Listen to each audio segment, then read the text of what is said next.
We're just seconds away from the opening bell on Wall Street. And Jared, we got some of that economic data out this morning that certainly kind of shifted the tenor going into the start of today's trading activity as well. A little bit of bad news and a little bit of less bad news. So the PPI number was less bad, not as bad as feared, and that kind of ties into the lower inflation, the lower CPI reading that we got, I believe it was last week. But then the retail sales, just a disappointment.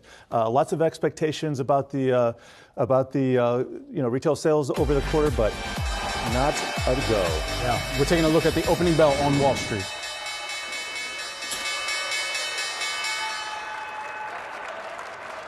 All right, that begins today's trading session here on this Wednesday. Happy Hump Day to all of you who celebrate. Taking a look at Vitesse, ticker symbol VTS, ringing the opening bell over at the NYSE on Wall Street. And keeping a close eye on the major averages as we get into the start of today's trading activity. We had seen the futures really move to the upside there, and looking like out of the gate, we are still up across the board there. The Dow up, S&P 500 and the NASDAQ all seeing green right now, Jared.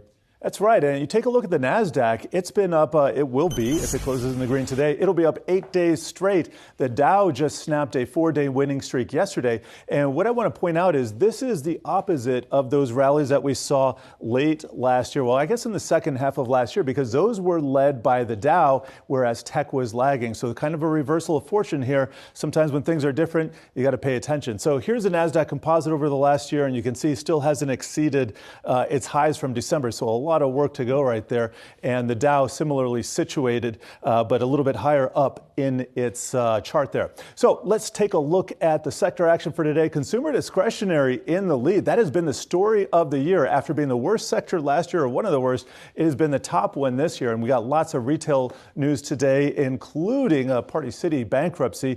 Materials also in the lead, along with energy, tech, communication services, retail, real estate, rounding up the top row. So pretty nice broad breadth of outperformance, financials and staples. Financials, we can get to some those earnings in a little bit, but that has been really the story of the earnings week.